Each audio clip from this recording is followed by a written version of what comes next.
There are would-be murderers all around the world who want to kill you and me and themselves because they're motivated by what they think is the highest ideal.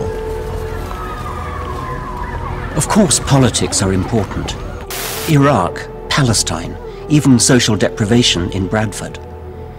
But as we wake up to this huge challenge to our civilized values, don't let's forget the elephant in the room, an elephant called religion.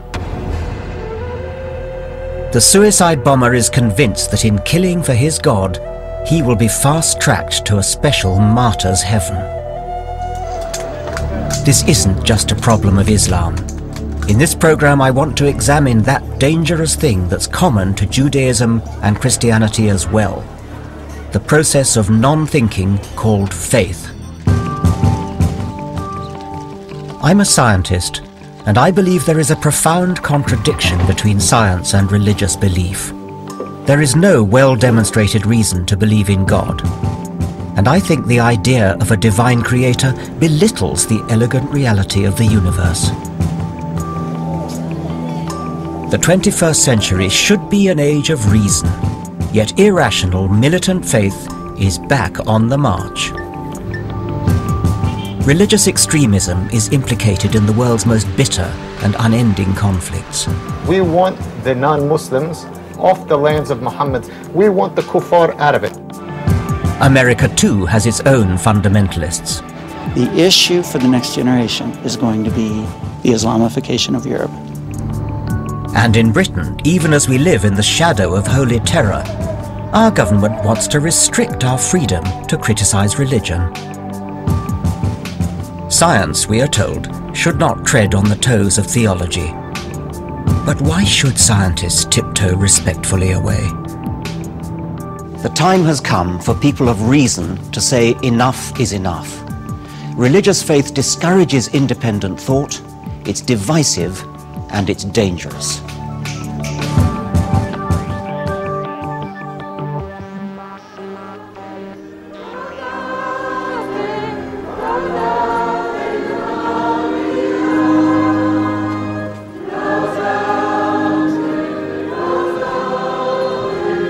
It looks lovely, doesn't it? Inoffensive and gentle. But isn't this the beginning of that slippery slope that leads to young men with rucksack bombs on the tube? If you want to experience the medieval rituals of faith, the candlelight, incense, music, important sounding dead languages, nobody does it better than the Catholics. At Lourdes, in southern France, the assault on the senses appeals to us not to think, not to doubt, not to probe. And if we can retain our faith against the evidence, in the teeth of reality, the more virtuous we are. Pretty impressive sight, isn't it? I could imagine finding it very seductive. Partly because of the tremendous feeling of group solidarity that there must be. If you have the delusion that you're Napoleon, it must be a fairly lonely feeling because nobody else agrees with you. Your faith that you're Napoleon needs a lot of shoring up. But these people here, thousands of people, all have exactly the same delusion. And that must give wonderful reinforcement to their faith.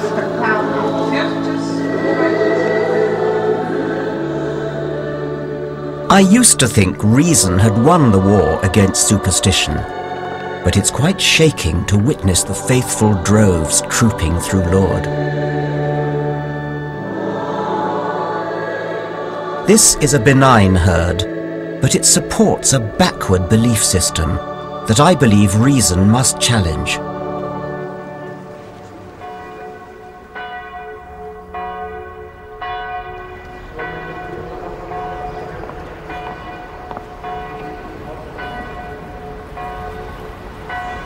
Daylight reveals more of this shrine, where a myth is perpetuated that a virgin who gave birth, Christ's Mother Mary, appeared here once to an impressionable, and I do mean impressionable, young girl. The faithful make the pilgrimage here because they believe that terrible afflictions can be cured by dragging their poor bodies up to a pool of water where the Virgin Mary made her miraculous appearance. In reality, they're probably more likely to catch something from the thousands of other pilgrims who've wallowed in the same water.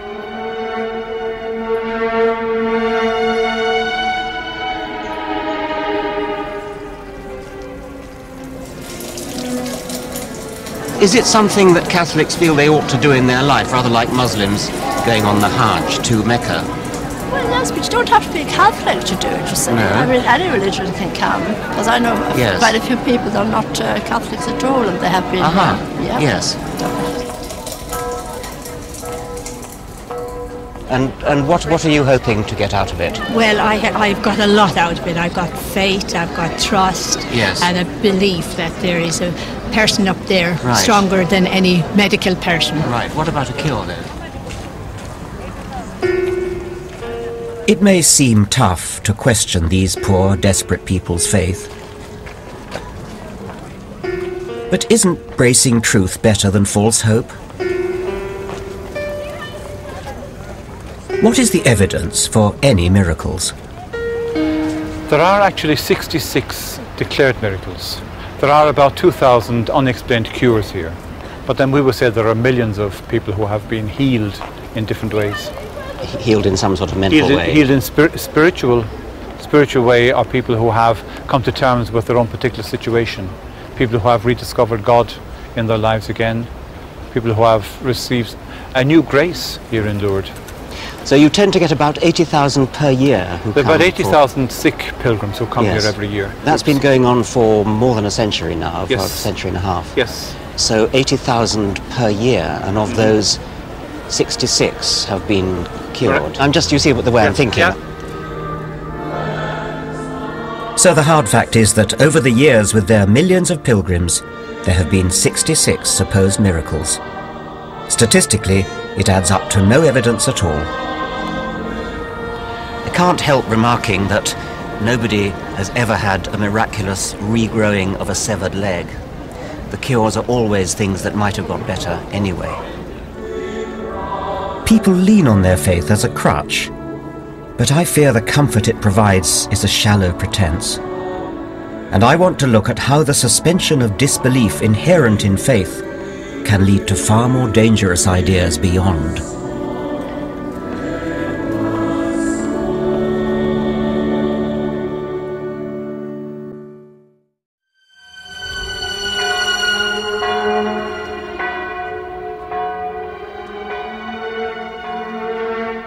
People like to say that faith and science can live together side by side. But I don't think they can. They're deeply opposed. Science is a discipline of investigation and constructive doubt, questing with logic, evidence and reason to draw conclusions. Faith, by stark contrast, demands a positive suspension of critical faculties. Science proceeds by setting up hypotheses, ideas or models, and then attempts to disprove them. So a scientist is constantly asking questions, being skeptical. Religion is about turning untested belief into unshakable truth through the power of institutions and the passage of time.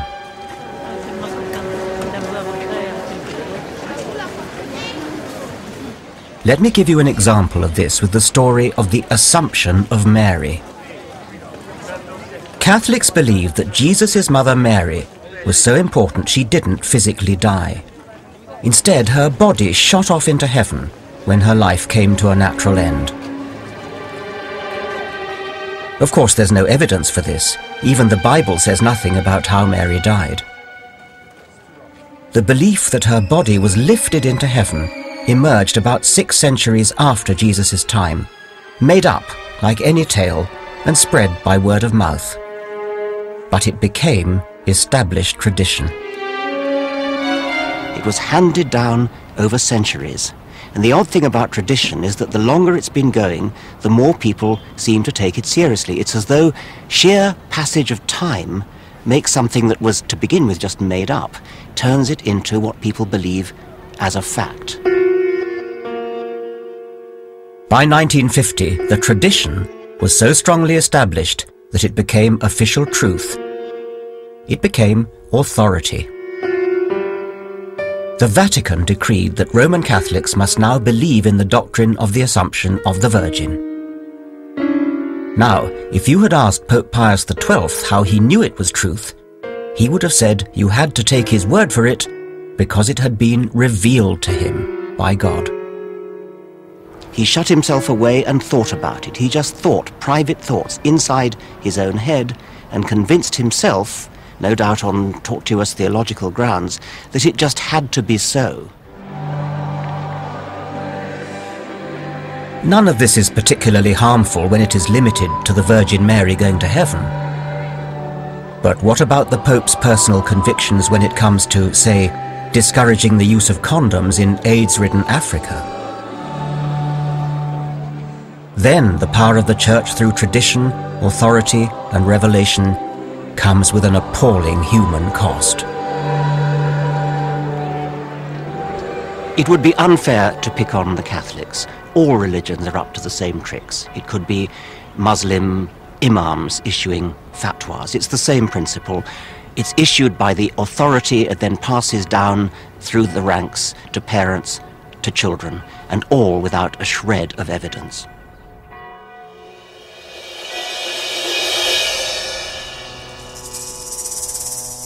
Unlike science, which sees it as a challenge, religion thrives on unsolved mystery. For early humanity, what was mysterious and unexplained was so vast that only an equally vast higher being, an alpha male in the sky, could fill that gap. How would our ancestors have responded to the sunrise? There must be a fiery charioteer, a sun god to accept our sacrifices, a supreme being who, on the first day of creation, announced, "Let there be light." But scientific investigation has rolled back that mystery. Today we know the sun is a giant nuclear reactor, one of billions of stars pumping out electromagnetic radiation, heat and light. How do scientists know the things that they know about the world and the universe? How do we know, for instance, that the Earth is 4.5 billion years old, and that it orbits the sun that nourishes it?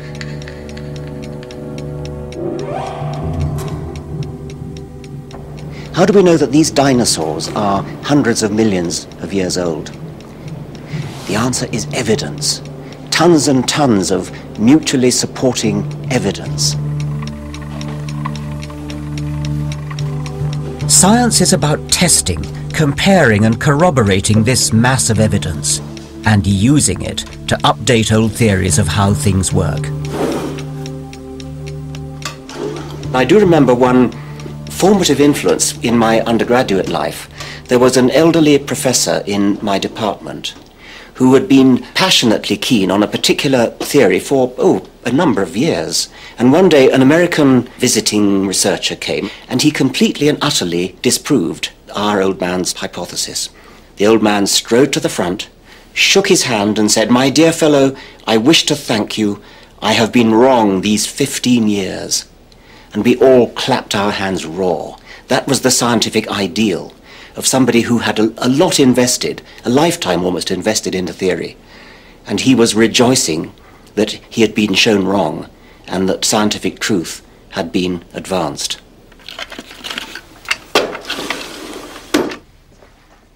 So what does the overwhelming evidence of all these fossils tell skeptical science? How did we and every creature get here in all our improbable diversity? In past centuries, humanity had no choice but to resort to a supernatural hypothesis. Among the many creation myths around the world, the Book of Genesis imagined a designer God who fashioned the world and life in just 6 days. Finally, in the 19th century, science pieced together what had really happened. Charles Darwin hit upon a truly brilliant idea that elegantly explains all of life on Earth without any need to invoke the supernatural or the divine.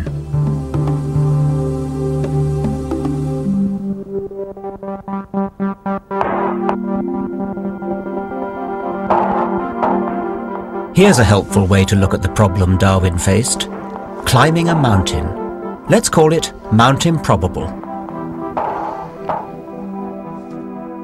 Let's say at the bottom we have the simple bacterial beginnings of life on Earth. At the top, man today, or any complicated piece of biology. So how did we get to the top? If it had happened by blind chance, or by design, it would be equivalent to leaping up a sheer cliff in a single bound. Utterly out of the question. If we come round the other side of Mount Improbable, we find something very different. Here there's no sudden precipitous cliff. Here there's a gentle slope, a gradient of evolution. All we have to do is put one foot in front of the other, and we'll get to the top.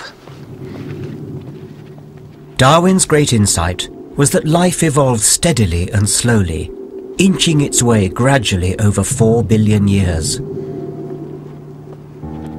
Natural selection, not a divine designer, was the sculptor of life.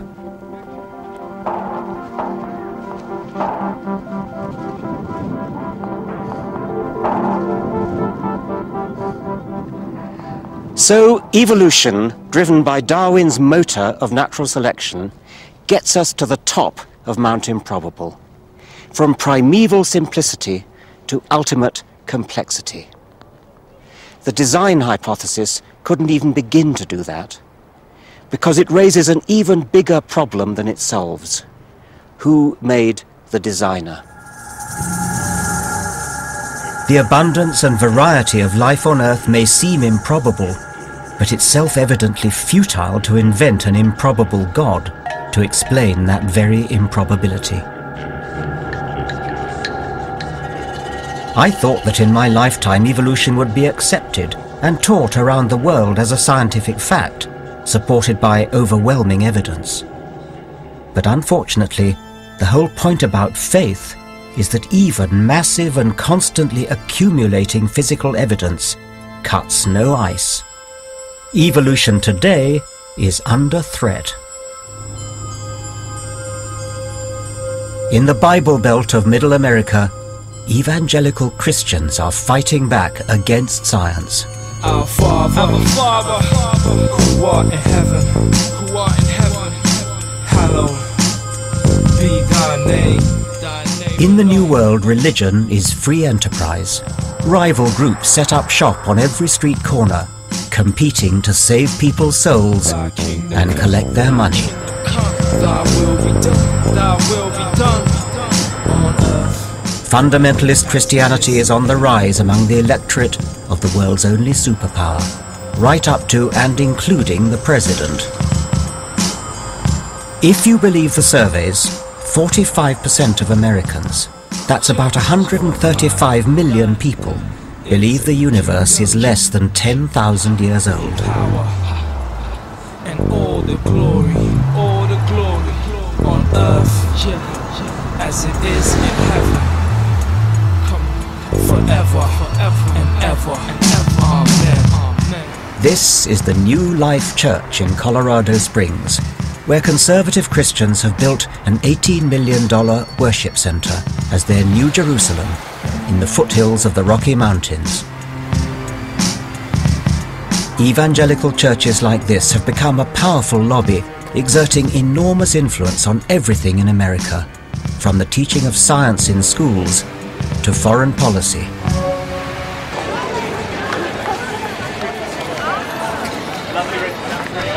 This place strains belief. It isn't just a church, but a ready-made social network. The 12,000-strong congregation can also attend 1,300 organized programs where they can meet to exchange Christian tips on everything from marriage to dog walking.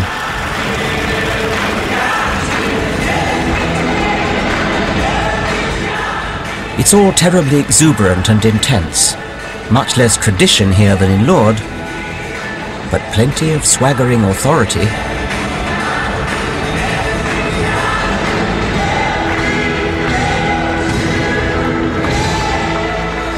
The pastor is Ted Haggard, a powerful man, chairman of the National Association of Evangelicals, and the new life is Ted's Evangelical Vatican.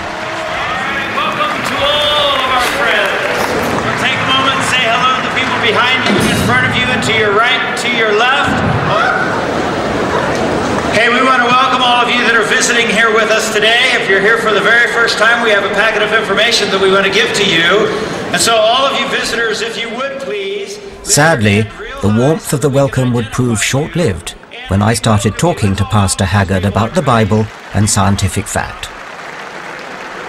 You'll find yourself wrong on some things, right on some other things. But please, in the process of it, don't be arrogant.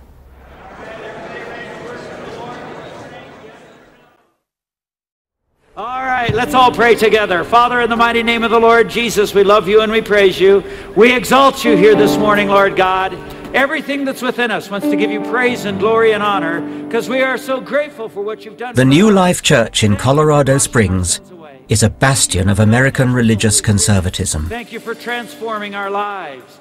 Thank you, Lord God. I've come to try to understand why what I see as irrational faith is thriving and why it's attacking science. We pray, and everybody says, Amen. Welcome to the United States. Thank you very much. Pastor Ted Haggard has a hotline to God and to George Bush. A staunch Republican, he claims he has a weekly conference call with the president and has also rubbed shoulders with Tony Blair and Ariel Sharon. Well, that was really quite a show you gave us today. A fair bit of money seems to have been spent here. Yes. I wanted people to be able to worship and enjoy it and be in a setting where the speaker is close to them. That's why it's in the round. And so they can be up close to me and so I can look at them.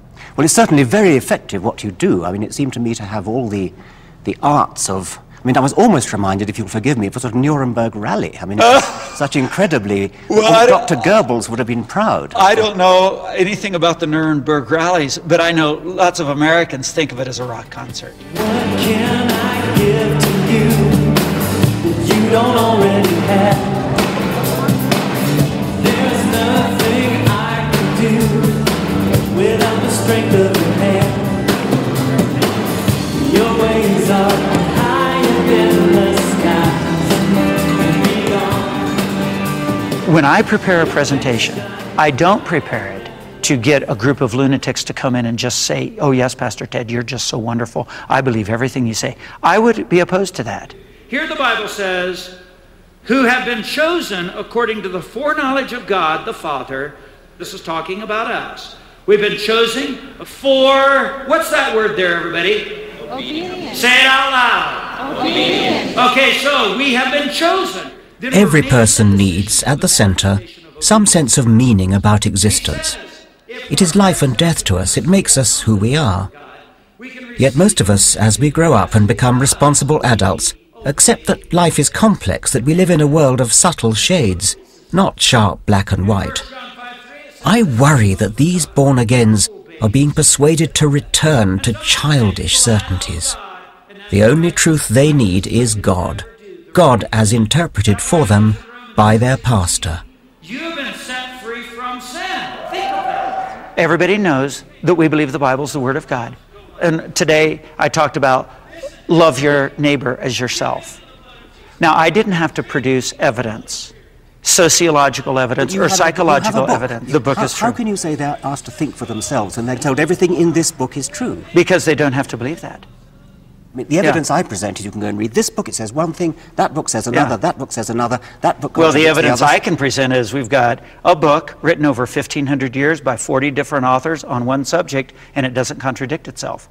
Where you can't give me two experts in certain areas that are in the same generation, in the same area of study that don't contradict themselves. That's the beauty of science. We have lots of evidence, and the evidence is all the time coming in, constantly changing our minds. Right. And whereas you have one book which you say doesn't change, exactly. That's not getting to think for themselves. And we've all decided as a group to go into the holy place. True or false? True. True. Everybody say true. True. All right then, that's the vote. But my biggest concern is that evangelicals like Haggard are foisting evident falsehoods on their flock.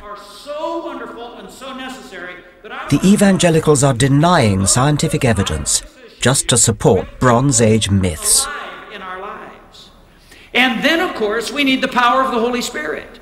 We fully embrace the scientific method as American evangelicals. And we think as time goes along, as we discover more and more facts, that we'll learn more and more about how God created the heavens and the earth. The scientific method clearly demonstrates that the world is 4.5 billion years old. I mean, do you accept that? Yeah, you know what you're doing is you are accepting some of the views that are accepted in some portions of the scientific community as fact. Where in fact your grandchildren might listen to the tape of you saying that and laugh at you. You want to bet? Sometimes it's hard for a human being to study the ear or study the eye and think that happened by accident. I beg your pardon, did you say by accident? Yeah. What do you mean by accident? That the eye just formed itself somehow. And who says it did? Well, some evolutionists say it did. Not a single one that I've ever met. Really? Really. Oh. You obviously know nothing about the subject of evolution. Or maybe you haven't met the people I have. But you see, you do understand. You do understand that this issue right here of intellectual arrogance is the reason why people like you have a difficult problem with people of faith. I don't communicate an air of superiority over the people because I know so much more. And if you only read the books I know, and if you only knew the scientists I knew, then you would be great like me. Well, sir, there could be many things that you know well. There are other things that you don't know well. As you age, you'll find yourself wrong on some things, right on some other things. But please, in the process of it, don't be arrogant.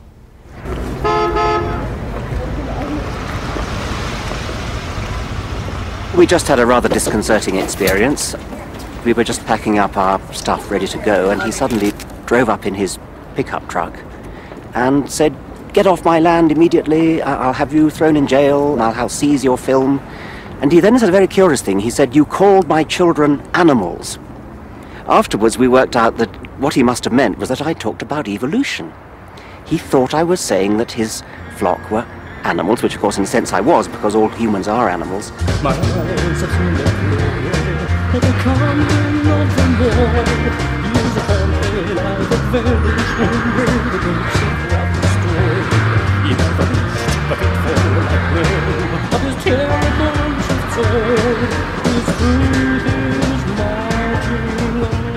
Haggard's approach is to say, let's teach evolution as just another theory alongside the Bible's creation story, also called intelligent design, which claims God helped evolution along. It sounds so reasonable, doesn't it?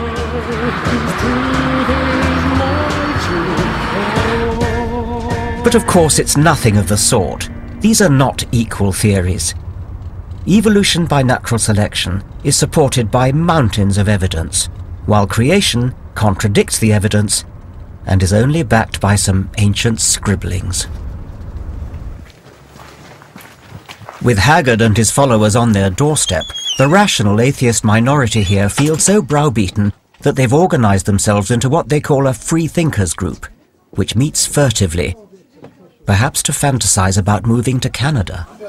How nice to meet you. Richard, it's wonderful. Welcome. It's so nice. Do freethinkers in America feel pretty beleaguered at the moment?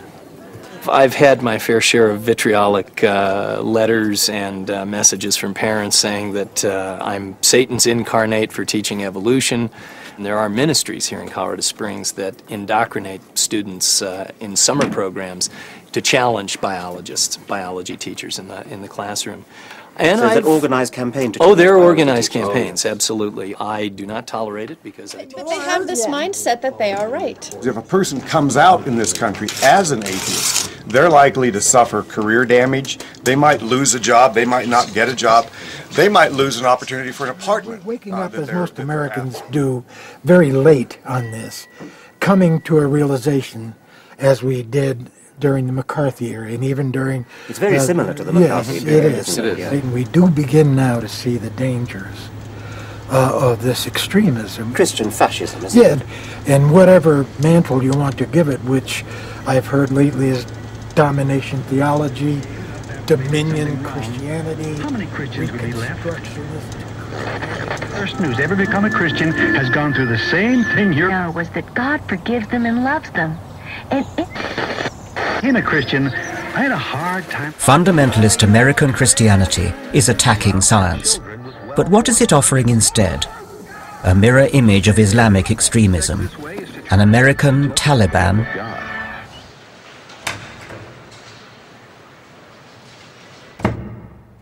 We live in a time of lethal polarization, when the great religions are pushing their conflict to a point where it is difficult to see how they can ever be reconciled. In New York, Madrid and London, we've witnessed the religious insanities of the Middle East penetrate the heart of the secular West. This morning, and freedom will be defended. I want to reassure the American people. To understand the likes of Osama bin Laden, you have to realize that the religious terrorism they inspire is the logical outcome of deeply held faith. Even so-called moderate believers are part of the same religious fabric. They encourage unreason as a positive virtue. And punish those responsible. What's really scary is that religious warriors think of what they are doing as the ultimate good.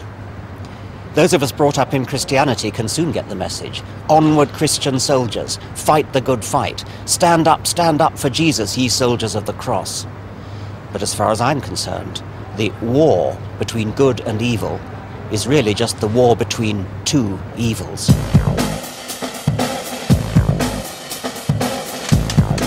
This is the Holy Land, where the terrible certainties of faith began and still rage. I've come here because it's a microcosm of the religious conflicts which threaten rational values and civilization.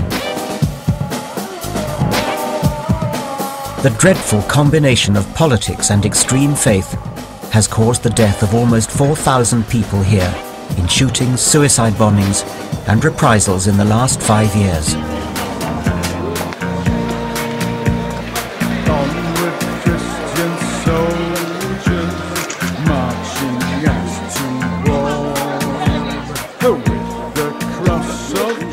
Despite the troubles, tourists still flock to Jerusalem, to places that their particular brand of religion taught them to revere as a child.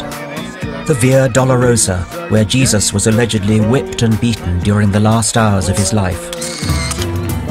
Or the Muslim Dome of the Rock. Or the Western Wall, Judaism's and the world's most holy ruin.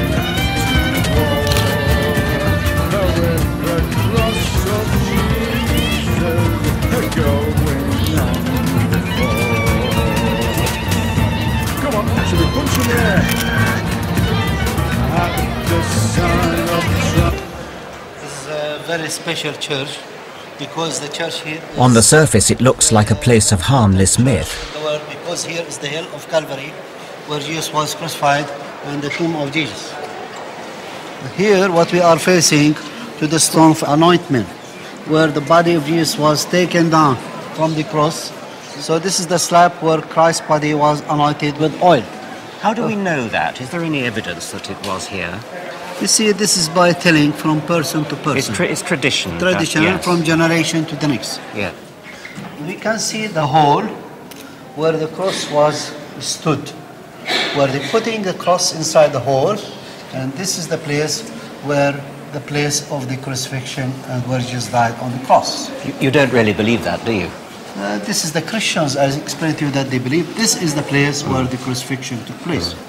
And if we come closer to here to my side, please, thank you.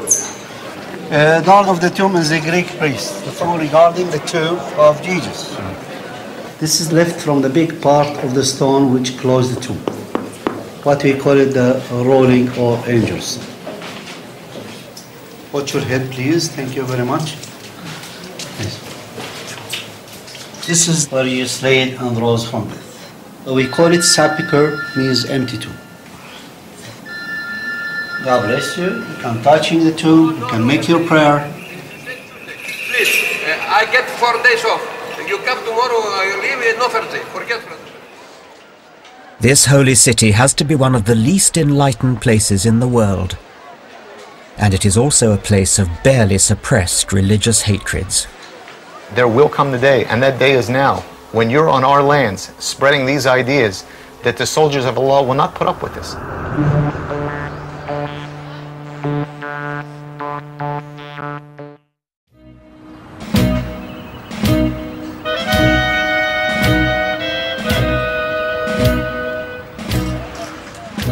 We live at a time when religious belief is fighting back against reason and scientific truth. This is a problem for all of us, because religion's irrational roots nourish intolerance to the point of murder. I'm in Jerusalem's Old City, trying to understand the role deeply held faith plays in the bitter conflict here. One of the first things you notice is the edgy watchfulness. The different ethnic and religious communities live cheek by jowl, but there are security checkpoints throughout the Old City, and one section, above all, is under heavy guard. For the Muslims, the compound enclosing the Dome of the Rock and Al-Aqsa Mosque is, after Mecca and Medina, the third holiest site in Islam. It was from here, they believe, that the Prophet Muhammad flew up to heaven. As bad luck would have it, the Jews believe the same place is the site of the long-destroyed First and Second Temples, the holiest shrine in Judaism.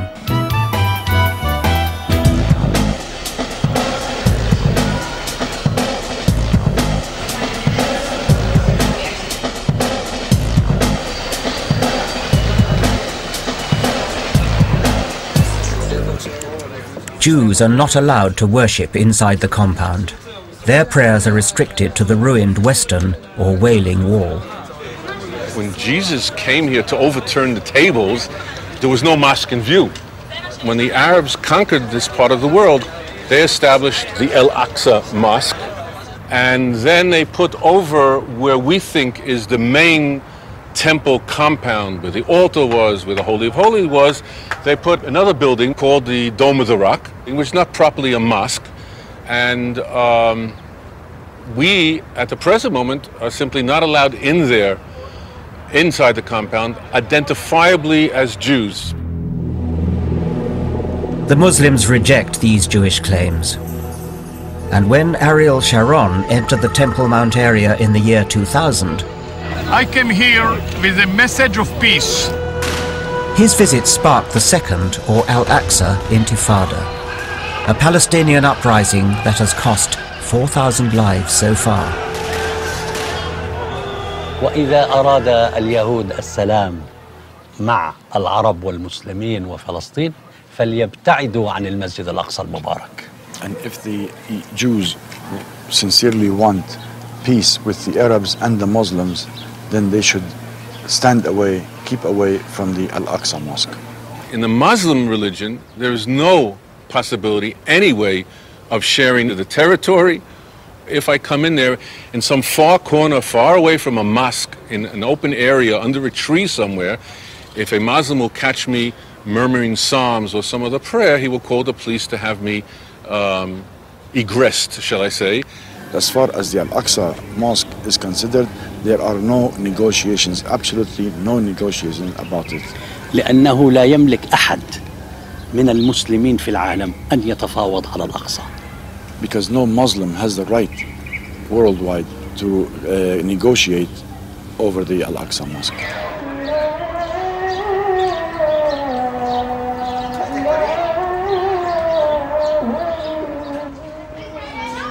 Again and again, my conversations come back to the solid walls that religion puts up, back to implacable faiths. My holy book is true, I am right, he is wrong. So I went to meet someone who, in my naivety, I thought might be able to see both sides of the story. Yusuf al-Khattab used to be called Joseph Cohen, born and brought up as a secular Jew in New York. In 1998 he moved to Gaza as a Jewish settler. But there he discovered a different God, Allah. Hey, kumbari. Nice to see you. Good to see you. What I notice coming to this center of world religions, what a lot of hatred religion fosters. I mean, I'm an atheist and I'm rather gentle. I don't hate people, but it seems to me that I'm hearing hate on all sides, and it seems to me all to do with religion. I hate atheists because atheists don't care if somebody fornicates in the middle of the street. They don't care if their women go bouncing around on TV topless. It makes no difference to them. They don't believe in anything. If you don't believe in a set rule, and you believe that a constitution can change, and you can amend the rules as they go along, and you don't believe in God's rule, then what law do you have? You just have man-made laws. I realized I was in the company of someone who has willingly bought into fundamentalist dogma. Religion is the basis of morality.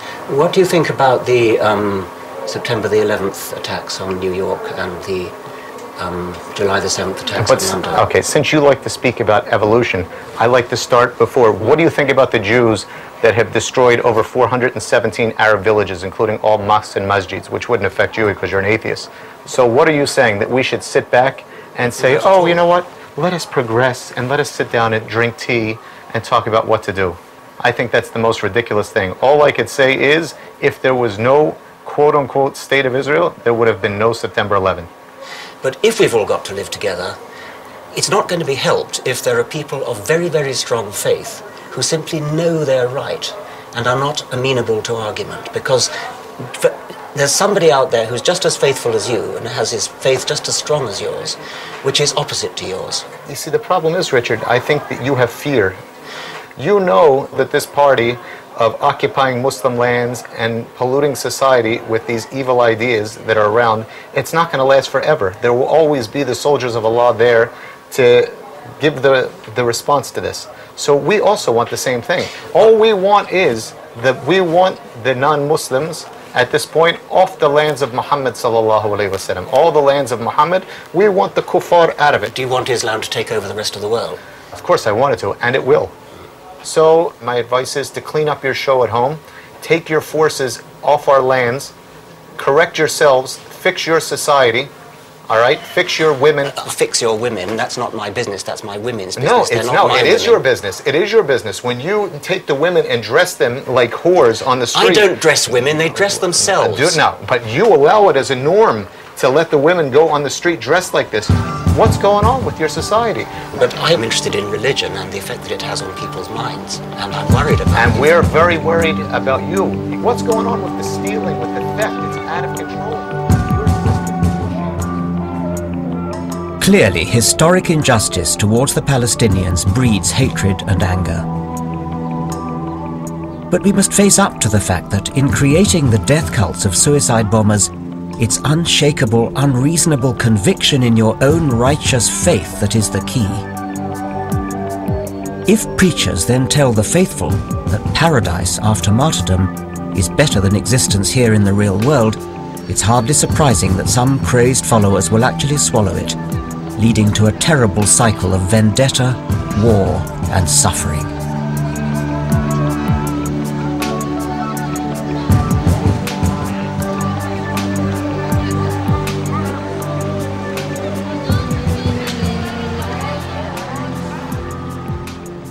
Well, I'm here on the Mount of Olives, looking out over this beautiful old city. We've heard some pretty extreme statements, some hatred, some bigotry, such as I haven't really heard before. I don't see what future the world has as long as people think like that, and people are going to go on thinking like that, as long as they're brought up from childhood, from the cradle, to think that there's something good about faith, to think that there's something good about believing because you've been told to believe rather than believing because you've looked at the evidence. I want to say that killing for God is not only hideous murder, it is also utterly ridiculous. Unlike religion, science doesn't pretend to know everything.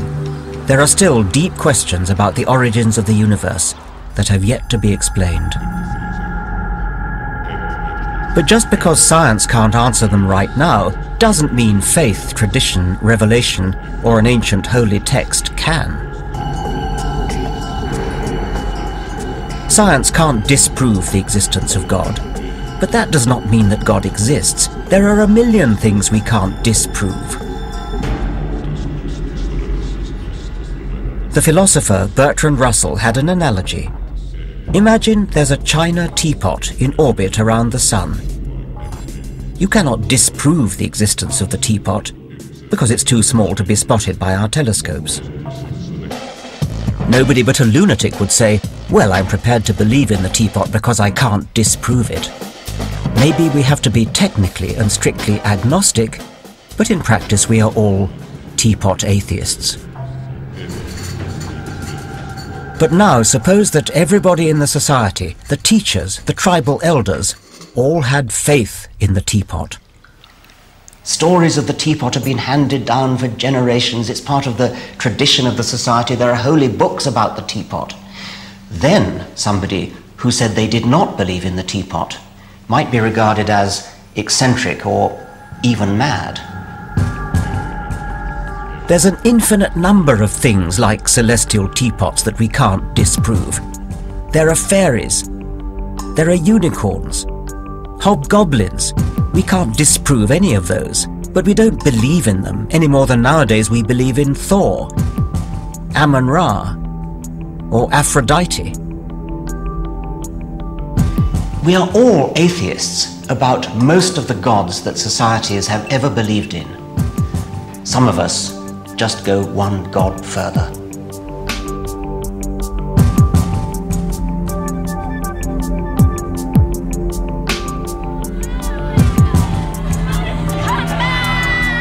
In the next program, how faith acts like a virus that strikes the young, and how the good book, which people follow for moral instruction, actually reveals a God who is surely the most vindictive character in all fiction.